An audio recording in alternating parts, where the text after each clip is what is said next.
ಕೇಳಲಿಕ್ಕೋ, ಗಿಣಿಶಾಸ್ತ್ರ ಕೇಳಲಿಕ್ಕೋ, ಕೈಶಾಸ್ತ್ರ ಕೇಳಲಿಕ್ಕೋ, ಜ್ಯೋತಿಷಿ ಹತ್ರ ಹೋಗಲ್ಲ. ಉದ್ಧರೇದಾತ್ಮರಾತ್ಮಾನಂ ಆತ್ಮಾನಂ ಅವಸಾದಯೇತ್ ಆತ್ಮೈವರಾತ್ಮನೋ ಬಂಧು ಆತ್ಮೈವ ರಿಪುರಾತ್ಮನಃ ಅಂತಂದಾಗ ಯಾವುದನ್ನೂ ಗೆಲ್ಲಬಹುದು, ನನ್ನ ಕೈಯಲ್ಲಿದೆ ಅಂತ ನಂಬುವಂಥದ್ದು ಮ್ಯಾನ್ ಮೇಕಿಂಗ್ ಮೆಸೇಜ್ ಇರುವಂಥದ್ದು ಭಗವದ್ಗೀತೆಯಲ್ಲಿ.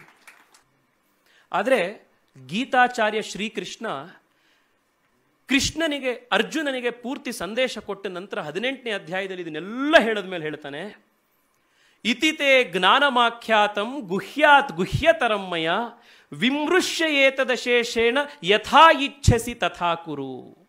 ಏನಿದ್ರ ಅರ್ಥ?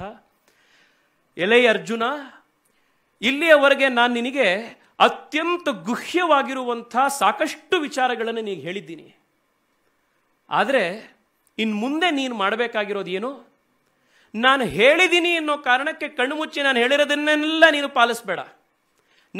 ಕೃಷ್ಣ ಹೇಳಿದಾನೆ, ದೇವ್ರು ಹೇಳಿದಾನೆ, ಅಥವಾ ಇನ್ಯಾರೋ ಹೇಳಿದ್ದಾರೆ, ದೊಡ್ಡ ಮನುಷ್ಯ ಹೇಳಿದ್ದಾರೆ, ಪುಸ್ತಕದಲ್ಲಿ ಹೇಳಿದ್ದಾರೆ, ಈ ಕಾರಣಕ್ಕೆ ಕಣ್ಣು ಮುಚ್ಚಿ ನಂಬಬೇಡ.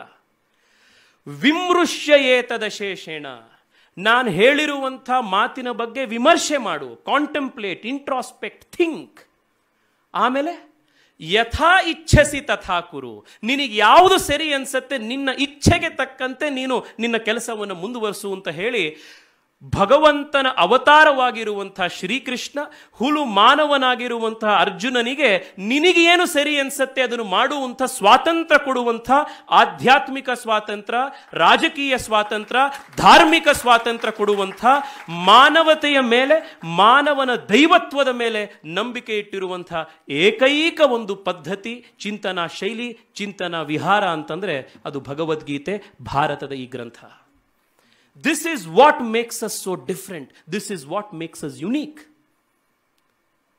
ನಂಬು ಅಂತ ಭಗವದ್ಗೀತೆ ಹೇಳಲಿಲ್ಲ, ವಿಮರ್ಶೆ ಮಾಡು ಅಂತ ಭಗವದ್ಗೀತೆ ಹೇಳ್ತು.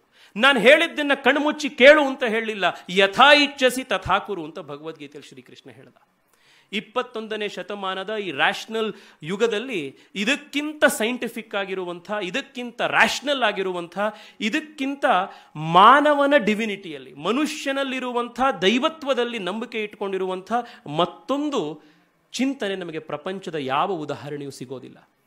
ಭಾರತದ ಈ ಒಂದು ಆರ್ಯಾವರ್ತದ ಈ ಒಂದು ಭಾರತ ವರ್ಷದಲ್ಲಿ ಮಾತ್ರ ಮನುಷ್ಯನಾಗಿ ಜನಿಸಿರುವಂಥ ವ್ಯಕ್ತಿ ದೇವರಾಗಲಿಕ್ಕೆ ಸಾಧ್ಯ ಇರುವಂಥದ್ದು ಈ ಒಂದು ಭೂಮಿಯಲ್ಲಿ ಮಾತ್ರ. ಅದೇ ಶ್ರೀಕೃಷ್ಣನ ಜೀವನ, ಶ್ರೀರಾಮನ ಜೀವನ, ವಿವೇಕಾನಂದರು, ಶಂಕರಾಚಾರ್ಯರ, ಮಧ್ವಾಚಾರ್ಯರ, ಈ ಎಲ್ಲ ಬಸವಣ್ಣರು ಯಾರ್ಯಾರ ಜೀವನ ನೋಡ್ತೀವಿ, ಮನುಷ್ಯರಾಗಿ ಹುಟ್ಟಿರುವಂಥದ್ದು, ದೈವತ್ವ ಕಾಣುವಂಥ ಒಂದು ಅವಕಾಶ ಈ ಒಂದು ಭೂಮಿಯಲ್ಲಿ ಮಾತ್ರ ಇರೋದು.